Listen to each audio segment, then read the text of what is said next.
c'est Estelle et aujourd'hui il est l'heure de vous faire l'update lecture de cet été.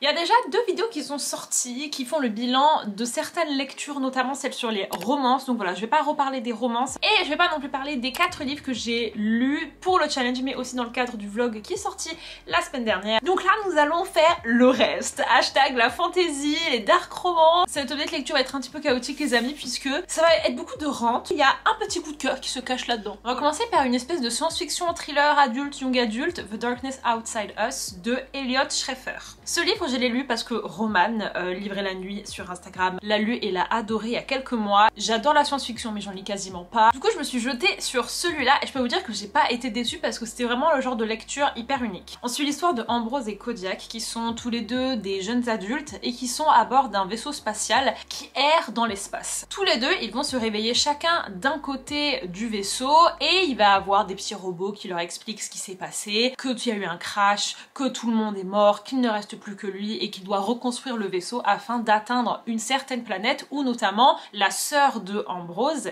y est. Tu commences l'histoire comme ça, donc tu te dis ok, tu vois que Ambrose prépare des trucs sur le vaisseau et puis à un moment donné il apprend qu'il n'est pas seul et qu'il y a aussi du coup ce mec Kodiak. Ils finissent par se parler et là il réalise qu'il y a un bug. De 1, il y a des marques de vie sur le vaisseau, d'anciens trucs alors que le vaisseau dit qu'il n'y a personne à part eux deux, donc c'est un peu étrange. Et de 2, le signal de détresse qui est envoyé par la sœur de Ambrose a l'air aussi un petit peu bizarre. Ils vont réaliser que tout ceci est un mensonge. Cette mission n'a pas pour but d'aller sauver la sœur d'Ambrose, mais bien d'aller sur une autre planète afin de la repeupler et de recréer la vie là-bas. Sauf que le voyage est très très long. Ils ont créé des clones de Ambrose et Kodiak. En fait, quand ils meurent, ils se réveillent et c'est reparti pour un tour. Et le but, c'est juste de garder le vaisseau en vie. Ambrose et Kodiak au début ne le savent pas, mais ils vont finir par le comprendre. Et à ce moment-là, ils se disent, on sait qu'on va mourir. On va passer peut-être 50 ans dans ce vaisseau à faire les mêmes tâches en boucle pour rien, parce qu'en fait on ne peut pas reprendre le contrôle du vaisseau spatial. Dès qu'on essaye de dévier de nos tâches, les robots ils nous tuent pour récupérer de nouveaux clones qui sont peut-être plus dociles et recommencer.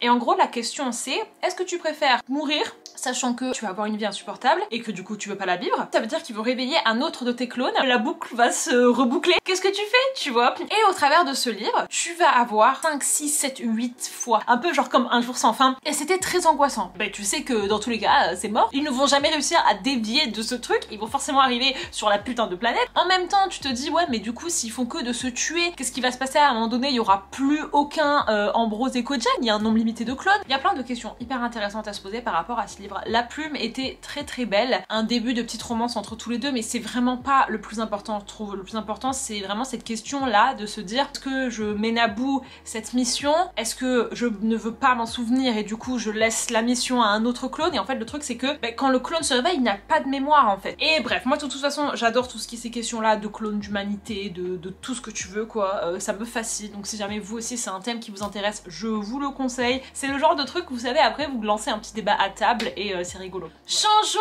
complètement de registre mesdames et messieurs, puisque après je me suis dirigée vers la saga des Windsor de Katharina Mora. Donc c'est une saga de tomes compagnons sur des billionnaires et à chaque fois tu suis en fait un autre frère alors qu'il va être dans un autre mariage arrangé. Chaque semaine il y avait un défi dans le challenge vice versa et une semaine c'était de lire une romance billionnaire. Et moi je me suis dit bon, je l'ai vu partout, tout le monde en parle, même si j'aime pas, j'ai envie de savoir parce que je suis curieuse. J'ai dû me faire 3 tomes pour pouvoir faire un maximum de points. Plein de choses à dire. Spoiler alert, je n'ai pas aimé, mais j'ai quand même trouvé ça très intéressant et je voudrais en fait faire une mini dissertation sur pourquoi j'aime pas ce genre de romance et pourquoi je trouve qu'il y a un truc à régler là-dedans. Voilà. Le premier tome, qui est The Wrong Bride, était à mes yeux le mieux construit et je le prends comme il est, je l'accepte comme il est, je l'apprécie comme il est, j'ai rien à redire en soi, tandis que les autres, j'ai des gros trucs à redire. En gros, le principe c'est que dans cette famille, la grand-mère va sélectionner des meufs qu'elle trouve adéquates pour correspondre à ses petits-fils richissimes.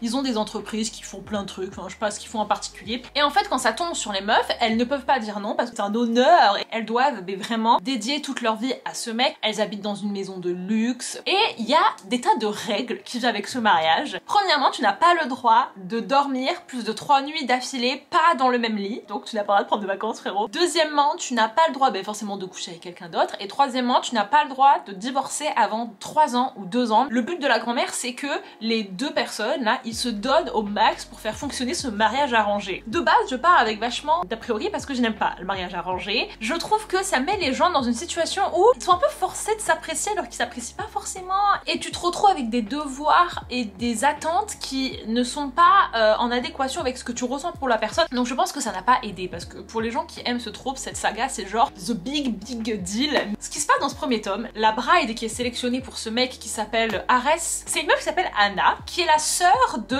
Raven. Sauf que depuis qu'elle est toute petite, Raven, elle est amoureuse de Ares et elle a toujours été jalouse de sa sœur. Anna, elle a une énorme carrière de actrice, elle est tout le temps sur des plateaux et elle veut pas sacrifier sa carrière, et du coup elle fait que de reporter le mariage. Ares, au bout d'un moment, il pète un câble, sa grand-mère aussi, parce qu'ils disent waouh, t'as signé un papier, cocotte, tu t'es engagée, maintenant faut que tu te maries, ok? Anna finit par dire non mais en fait je veux pas me marier, il faut que tu me laisses plus de temps. Le truc c'est qu'ils ne peuvent pas. Et du coup la grand-mère dit ok, si Anna elle est en mode il faut que tu me laisses plus de temps, et ben on va prendre la petite sœur Raven. Sauf que Raven, de 1 c'est son plus grand rêve, donc elle est waouh. Mais en fait elle se rend compte que c'est pas du tout la bonne idée, parce que Ares est toujours amoureux de Anna, et surtout Anna va l'accuser de lui avoir volé son mec. Et là le truc très smart qu'elle a fait l'autrice, Raven va voir Anna pour lui dire si tu ne te maries pas avec Ares, ils vont me forcer à prendre ta place et moi j'ai pas envie de te faire ça, donc marie-toi avec lui putain. Et elle lui dit non mais ils feront jamais ça, t'inquiète pas, n'y va pas quand même, t'inquiète. Mais putain, mais bien sûr que si qu'elle s'inquiète. Et du coup Raven elle est forcée d'y aller, et Anna elle fait quoi? Attends mais tu es quand même allée? Comment ça tu t'es mariée à mon mec alors que je t'avais dit de pas le faire et tout? Et là on entre dans la haine la plus puissante que je n'ai jamais ressentie pour quelqu'un. Cette meuf Anna, elle a été créée pour être le pire personnage du monde,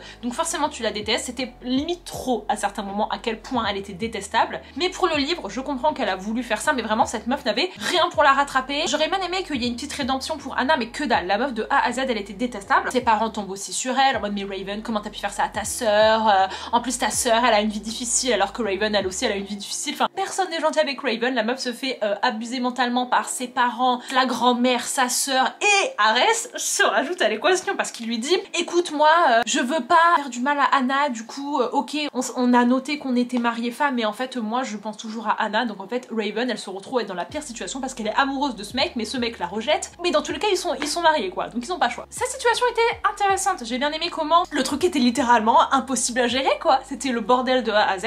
Évidemment Ares finit par se rendre compte que depuis le début il avait des sentiments pour Raven, il se retrouve un peu le cul entre deux chaises. Anna fait que de le rappeler, la meuf est une harceleuse de première. Ils finissent par carrément devoir appeler la police pour ne plus qu'elle vienne les emmerder. Enfin vraiment je vous dis la meuf est très hardcore. La grand-mère elle dit que un des points les plus importants d'un couple c'est de bien communiquer et que c'est ça qui sauve une relation. Et du coup dès le début Ares il dit il faut qu'on communique Raven, franchement faut qu'on communique, et ça m'a surpris parce que effectivement ils ont eu 2-3 conversations, j'étais un petit peu sur le cul parce que je me suis dit oh waouh. À un moment donné Anna elle fait le coup de trop, Ares lui dit bon c'est vraiment pas idéal notre situation, c'est très compliqué pour toi ou pour moi, donc je te propose qu'on essaye de mettre des règles, de faire un pacte, il faut qu'on trouve comment est-ce que Anna est dans notre vie, quelles sont tes limites, quelles sont mes limites, à quel point est-ce que on lui parle ou on lui parle pas. Et bref ils ont vraiment construit le truc limite crayon papier quoi, et je me suis dit oh c'est génial. C'était le seul truc bien de ce livre. Je dirais que mon appréciation du tome 1 a été largement impactée par à quel point j'étais exaspérée par le comportement de Anna qui était insupportable de A à Z,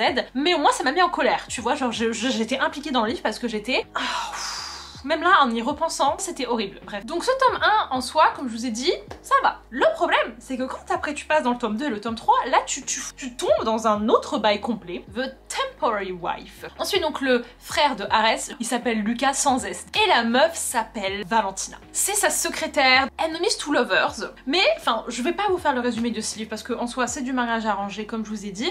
Moi, je voudrais insister sur cette trend de mecs qui est présenté comme des mecs un peu alpha, des mecs billionnaires, sauf que c'est pas un trait de personnalité, c'est juste être un fucking prédateur. Petit disclaimer avant, vous me connaissez, je suis une fille qui aime les relations amoureuses saines et bienveillantes, mais qui apprécie aussi les relations amoureuses compliquées, notamment dans les dark romances. Mais un truc que je ne tolérerai jamais, c'est quand il y a des agressions, c'est quand il y a des mots qui sont ouvertement blessants, méchants, c'est tout ce que vous voulez, quand il y a des menaces. Je ne l'excuse pas parce qu'en fait je sais qu'on peut faire une dark romance sans, notamment le tome 1, vous voyez, notamment plein d'autres dark romances, ne se sont pas des critères. C'est pas parce que le mec va être hyper oppressant, hyper menaçant avec toi, limite avoir des tendances de violeur quoi. Moi ça pour moi ça ne rentre pas dans le cadre de la dark romance, c'est vraiment un truc à part que je ne tolère pas. Donc c'est pour ça que forcément ces livres ça ne l'a pas fait avec moi, puisque il y a tout ce bail de maintenant qu'on est mariés, et ben il faut coucher ensemble parce que tu es ma femme, parce qu'on a signé un papier. Et ton avis? Valentina, bah c'est une très belle femme, c'est une secrétaire dans une entreprise où il n'y a que des mecs, donc forcément il y a des porcs dans cette entreprise qui dès qu'ils la voient sont en mode Valentina, monsieur Lucas sans S, au lieu de recadrer tout son personnel, va accuser Valentina en mode si le mec te redrague une fois de plus, ça va chauffer pour toi. Mais à quel moment c'est de sa faute mon frérot? En fait le mec se joue trop en mode tu es ma propriété, tu m'appartiens, personne n'a le droit de te regarder, personne n'a le droit de te toucher, c'est oppressant, c'est controlling, je n'aime pas trop. Je vous mets du coup l'extrait. The next time I see him hitting on you, we're going to have a problem. Et elle dit I know I'm sorry. Et moi c'est ça qui m'a détruit parce que je dis mais meuf, tu n'as pas à être sorry. C'est pas de ta faute si les mecs savent pas se tenir en face de toi. Toi tu ne fais rien, tu ne fais que exister. Et du coup la meuf elle avait peur de toute cette histoire de your mine et tout. Et elle lui dit un soir I'm not yours, not truly. Parce qu'elle se respecte un minimum. Et là il lui dit It looks like there is a misunderstanding of some sort. Il essaye de l'impressionner en la dominant de son corps et tout. I was gentle with you last night because it was obvious you were nervous. Thank you next. Thank you next, monsieur. Au moins ça. But that is not how things are going to be between us. Donc le mec annonce la couleur. Tu n'as pas ton mot à dire. C'est moi qui décris comment vont être nos relations. I told you in clear terms that I wanted your body. For the next 3 years, every fucking inch of you is mine, Valentina. C'est red flag, mais stop it now. J'étais gentille avec toi parce que t'avais l'air un petit peu stressée, mais maintenant ce sera plus ça. Ça veut dire que si jamais la meuf n'aurait pas été en train de pleurer dans ton lit, t'aurais peut-être fait autre chose. Dans tous les cas, en fait, tu fais pas ça. Dans tous les cas, tu dis pas ça. Dans tous les cas, il y a un truc qui s'appelle le consentement, monsieur. I want to be gentle with you, baby. I want to be patient with you and treat you right, but you make it so fucking hard. I'm sorry. Je suis juste là en train d'exister. You make me want to own you, brand you. You're my wife and it doesn't feel like you're mine. Mais non, parce que ce n'est pas normal d'avoir ce genre de vision de la femme. Encore un. It looks like you need a reminder of who you belong to.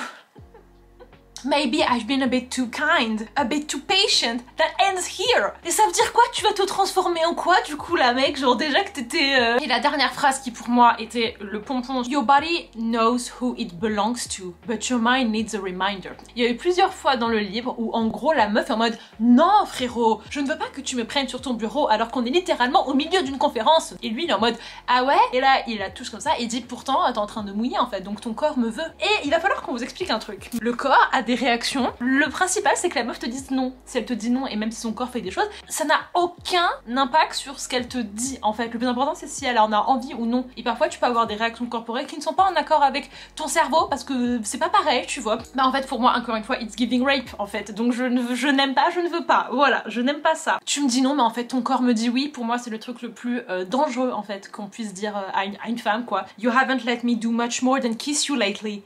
I'm dying, you know. Et ben tu vas dying tranquillement dans ton coin en fait. Elle t'est pas redevable de quoi que ce soit. Donc voilà, je vous ai montré un petit peu tous les extraits que j'ai screenés. Moi ça c'est pas possible.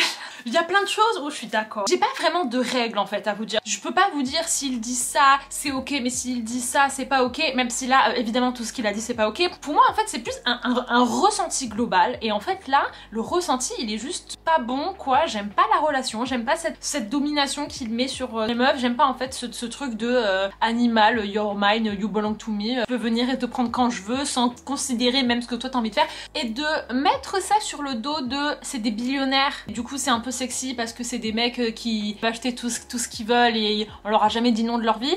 Non plus. Le fait d'être billionnaire et d'avoir des mariages arrangés, aucun souci. Le fait d'aimer avoir ce truc un peu de oh là là c'est mon homme, il est plus fort que moi, il me protège, il me possède. Et de dire your mine machin.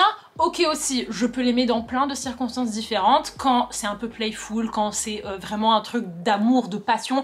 Typiquement, vous voyez, dans les fantaisies, on a pas mal ça. Moi, dans mes Ice Planet Barbarian, j'en ai partout aussi. Mais il n'y a pas ce truc nocif et toxique et cette domination, en fait, dans le couple. Moi, c'est vraiment quand tu me dis your mind avec un air d'animal, moi, ça, c'est pas possible. Mais quand tu me dis ça avec des cœurs dans tes yeux, là, oui, je veux bien, vous voyez. Plus que les mots, c'est aussi une histoire d'intention. Et là, j'ai pas aimé, en fait, l'intention derrière. Mais en soi, mon problème il est pas contre le mariage arrangé ni contre les billionnaires parce que ça peut être super fun et d'ailleurs j'ai bien aimé le premier tome. Cette attitude en fait des mecs qui clairement, histoire de bien enfoncer le clou, Lucas sans S du deuxième tome. Un soir, Valentina, alors qu'elle n'était pas du tout encore mariée avec lui, hein, elle avait sa vie et tout, elle fait un date avec un mec. Elle a le droit, c'est une personne qui a des envies, qui a un libre arbitre, elle fait ce qu'elle veut dans sa vie, ok? Lucas sans S l'apprend parce qu'il a des agents secrets qui étudient ce qu'elle fait. Il achète le restaurant dans lequel elle fait son date et il se pointe au milieu du restaurant en mode je possède le restaurant, donc toi là tu es obligé de partir du restaurant, je te vire du restaurant, attention avant que je te tape. Moi je trouve pas ça classe et je trouve pas ça en mode haha c'est trop drôle, millionnaire, il a acheté le restaurant. Il aurait fait ça mais avec autre chose, enfin pareil en fait, tout est une histoire d'intention.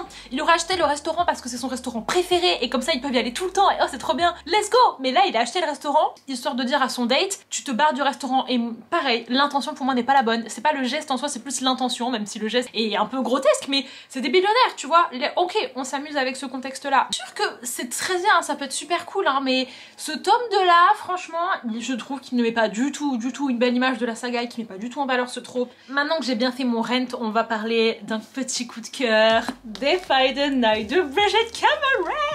C'est genre la 15e fois je crois que je vous parle de ce livre, mais j'ai jamais encore fait d'update lecture pure et dure, donc allons-y. On suit l'histoire de Tessa, elle habite dans ce royaume qui est infecté par une épidémie. Le roi a vraiment du mal à mettre en place un antidote, il n'y en a pas beaucoup, il coûte très cher, du coup les riches vont bien et les pauvres meurent. Du coup Tessa elle a rejoint une espèce de petite société secrète qui vole des antidotes et qui les dilue parce qu'il n'y a pas besoin d'une aussi grosse dose et qui les donne aux populations malades. Et aussi ce mec s'appelle Wes dans cette société secrète et le truc c'est qu'ils doivent garder leur identité secrète, donc ils se mettent des petits masques, ils ont des faux noms et vous savez que la double identité c'est un de mes tropes préférés et là il a été exécuté avec brio. Il sauve des gens, c'est hyper émouvant, il manque de se faire choper par les gardes du roi toutes les 2 secondes et en gros ils ont une phrase, chacun se sauve, si jamais il y en a un qui est dans la merde et qui est en train de se faire choper, ne reste pas pour l'aider parce qu'il vaut mieux qu'il y en ait un qui se fasse choper plutôt que 2. S'il y en a un qui est dans la merde, toi tu rentres et tu cours. Et c'est hardcore comme système mais en même temps j'adore. Et en gros un soir, Wes se fait choper et Tessa est en mode il faut que je le sauve parce qu'elle est un petit peu amoureuse de lui quand même, sauf qu'il lui dit mais non non non, va et tu te sauves. Et l'histoire commence où Tessa finit par se dire non en fait je peux pas, je suis obligée d'aller le sauver même si je sais qu'il va me détester pour ça. Elle s'infiltre dans le palais pour aller dans les prisons, sauf que évidemment elle se fait choper parce qu'elle est sous l'émotion,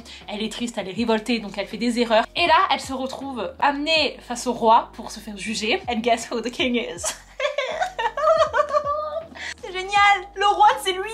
Enfin non, le prince, je mens un petit peu, c'est le frère du roi, c'est Wes, c'est son vrai prénom. Son vrai prénom c'est Prince Coric. Et du coup là Tessa elle est en mode rewind de cerveau. En premier elle est en mode mais c'est pas possible, tu es en train de me dire que tu as hors-la-loi dans ton propre royaume dont tu es prince? Comment un mec aussi haut placé dans la société peut agir contre cette société?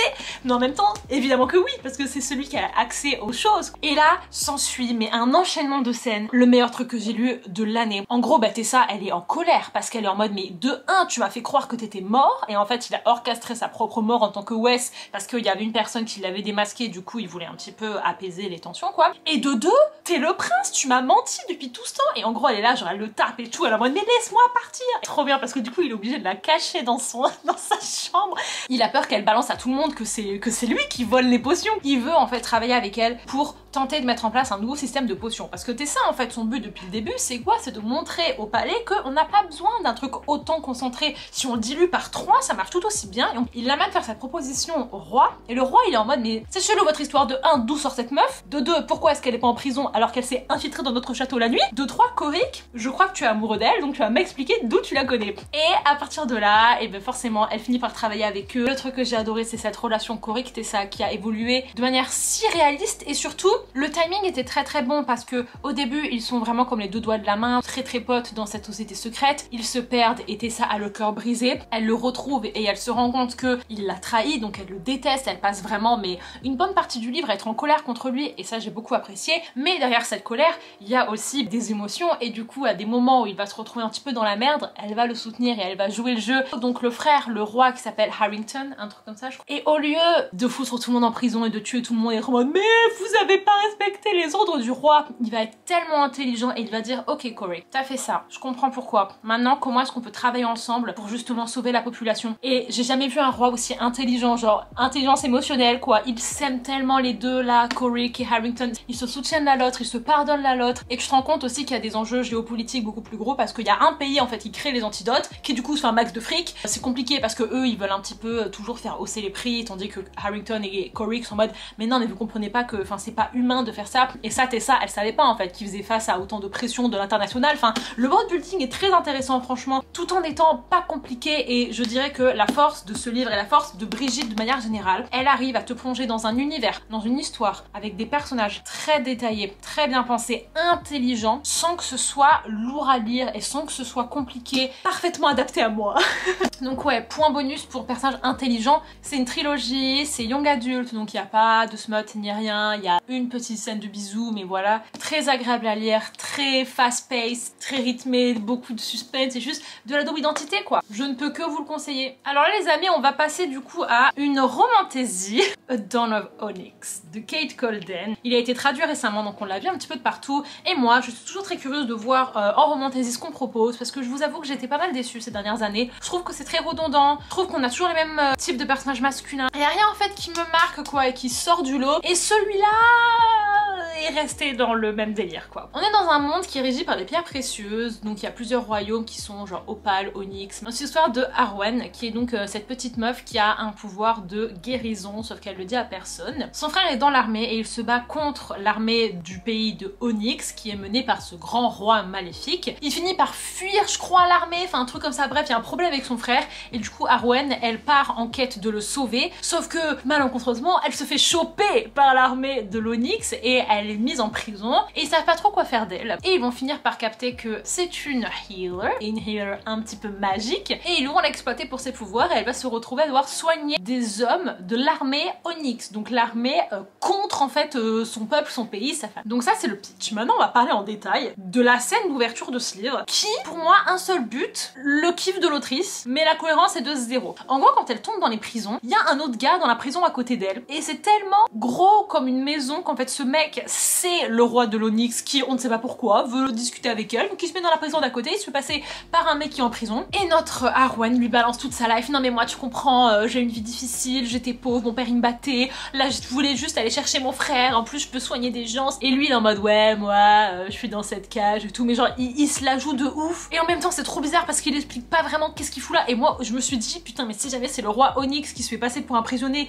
juste pour discuter avec elle tranquillement, ce serait ridicule. Et ben c'était ridicule parce que donc 3 jours plus tard elle le croise sur son trône, elle est en mode mais PTDR, genre c'est avec toi que j'ai discuté il y a 2 jours dans la prison, et là il lui sort l'excuse, je voulais apprendre à te connaître sans que tu saches que moi j'étais le roi, je voulais que tu me fasses confiance. Ça ne marche pas, surtout que ce mec est censé avoir genre 500 ans et être un espèce de faé surpuissant. Il va se retrouver être extrêmement immature, et surtout une relation chien et chat va se lancer entre eux qui en soi c'était assez fun. Et je dirais que la force de ce livre c'est cette relation qui ne va pas chercher très haut et que c'est surtout des punchlines et des petites blagues, mais ça reste quand même très divertissant. Lui eh ben, il est complètement obsédé par elle depuis le début, c'est du gros insta love. Il va tout faire pour que personne ne lui fasse du mal, pour qu'elle puisse aller où elle veut. La meuf c'est la prisonnière la plus dorlotée de tout le royaume. Elle bah forcément elle hurle de tous les côtés, je veux rentrer chez moi, laissez-moi tranquille, vous êtes tous des monstres, tatata. Vous lui faites rien, elle a le droit d'insulter tout le monde et vous ne lui faites rien. À un moment donné elle manque de s'échapper et il est en mode allez hop je te récupère meuf, et du coup forcément la meuf capte qu'il a un soft spot pour elle, du coup elle va commencer à lui demander 25 000 trucs et le mec va dire oui à chaque fois. Ça me faisait trop rire à quel point la meuf avait tous les droits quoi, elle était là dans le royaume, elle disait tout et n'importe quoi, personne ne faisait rien du tout, elle a le droit de faire ce qu'elle veut parce que c'est ma protégée, et ça m'a fait trop rire.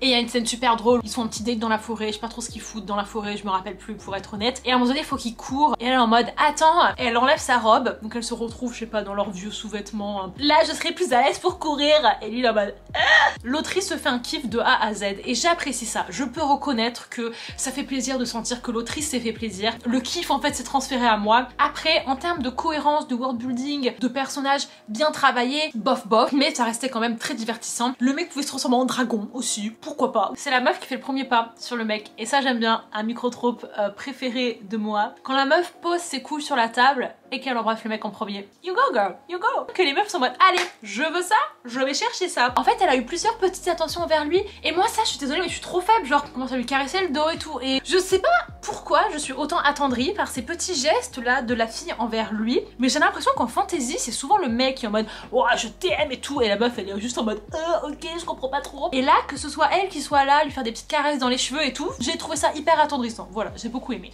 Parlons de son petit frère, Powerless, de Lauren Roberts. Encore une fois, je l'ai lu durant le challenge et c'était le défi Romantasy. Autant dans A Dawn of Onyx, le fait que l'histoire tienne pas trop debout et le fait que les personnages soient un peu creux, ça a été rattrapé par le côté fun de l'histoire et de la romance. Autant là, rien n'a été rattrapé et au contraire, l'autrice, elle s'est fait un kiff et pour le coup, elle était toute seule dans son kiff. Et ça, c'est un peu dommage parce que quand t'as une histoire qui est un peu un copier-coller de 3 autres trucs, que c'est obvious et que du coup, ça ne marche pas trop, on suit l'histoire de Paydin. Le royaume de Ilia a plusieurs catégories de gens. Il y a les gens ordinaires, donc des humains qui n'ont pas de pouvoir magique et qui se font chier dessus toute la journée et qui doivent même habiter hors de la ville parce que c'est des rejetés. Tu as des gens qui ont un petit pouvoir et tu as des gens qui ont des gros pouvoirs bien cool qui s'appellent élites. Et chaque année, ils font un tournoi. Tu mets des élites et des gens qui ont des petits pouvoirs de la vie de tous les jours ensemble et je ne sais pas à quoi ça sert, je ne sais pas pourquoi ils font ça. J'ai vu une vidéo d'une meuf qui expliquait à quel point ce truc n'avait pas de sens et je trouve que c'est très vrai.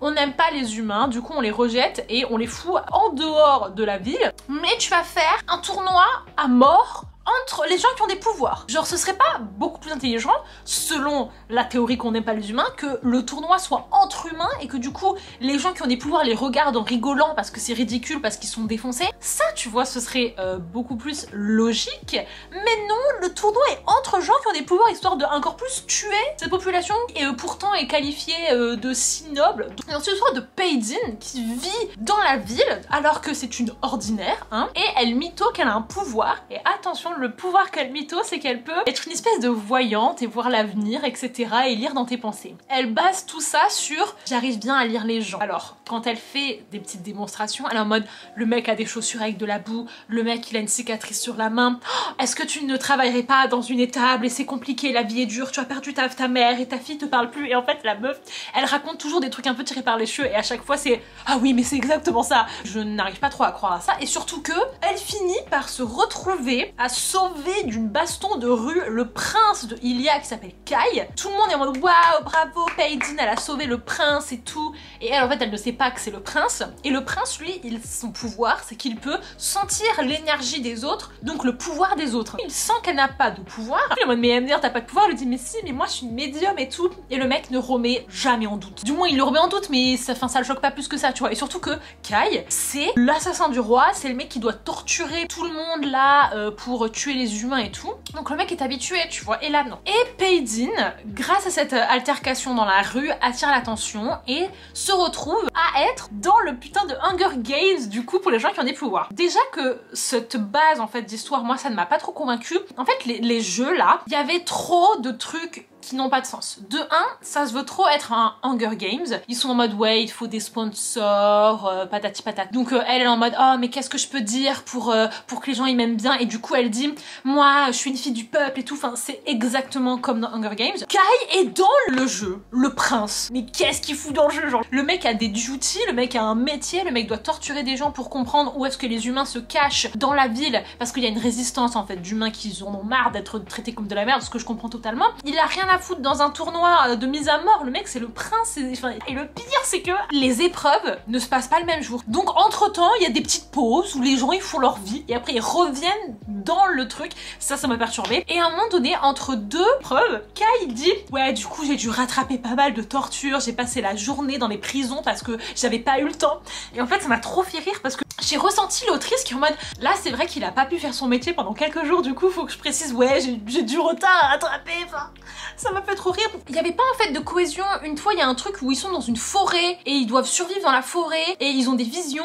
Ensuite c'est dans le château avec tout le monde autour et il y a des gens qui rentrent dans le château. Ensuite c'est un truc dans un labyrinthe, et le truc en fait où ils sont dans la forêt où elle grimpe dans l'arbre et tout, ben encore une fois c'est 100% Hunger Games. Le grand frère de Kai qui est aussi un des princes et le meilleur pote de Paydin, et de temps en temps elle va le voir, elle flirte un petit peu. J'ai pas compris son rôle, je vous avoue que j'ai pas du tout compris ce qu'il foutait là, à quoi il servait, à part faire un espèce de triangle amoureux trop chelou. Et si jamais c'est lui en fait au final le bon mec, ben ce serait un... enfin non. La relation Kai-Paydin était essentiellement basée sur des punchlines tellement hardcore, ils font que de se parler mais comme si c'était des telenovelas en mode alors tu voulais me voir, je sais pas, qu'est-ce que tu en dis, est-ce que j'ai l'air d'avoir envie de te voir, ah ben comment tu m'as regardé tout à l'heure, peut-être, je ne sais pas, à toi de me le dire. Vous savez, très mise en scène, très caricaturé. Ils ne se sont pas dit une phrase normale. Les gens ont dit waouh, ils ont grave de la tension, ils ont grave de la chimie entre eux. Mais moi j'ai pas trouvé parce qu'ils ne se sont pas parlé une seule fois normalement. En fait, ils ont jamais eu une discussion à cœur ouvert. C'était que punchline sur punchline quoi. J'avais un peu l'impression que ce livre c'était un mélange de plein de trucs parodiés. J'ai pas apprécié Paydin. J'ai trouvé que c'était pas assez convaincant la manière dont elle fakait son pouvoir. J'ai trouvé que Kai n'était pas crédible en étant ce mec qui torture des gens, des humains sans pouvoir et qui capte pas que Paydin elle a pas de pouvoir et en même temps il est là, il est gentil et tout, il est en mode ouais mais moi tu sais j'ai un travail compliqué, je dois torturer des gens et en même temps le mec est super sympa. Et cette histoire du coup de concours Hunger Games un peu confusing, c'est qu'il a plu parce que mine de rien ça se veut addictif, leur relation se veut hyper sexy, hyper slow burn, mais la manière dont ça a été fait j'ai pas réussi à y croire quoi. Et voilà les amis, c'est tout pour cette vidéo qui se termine dans le noir puisque nous avons un orage qui nous est tombé dessus en plein milieu de la vidéo. J'espère que vous avez apprécié. Si jamais vous avez lu certains de ces titres, n'hésitez pas à me dire ce que vous en avez pensé.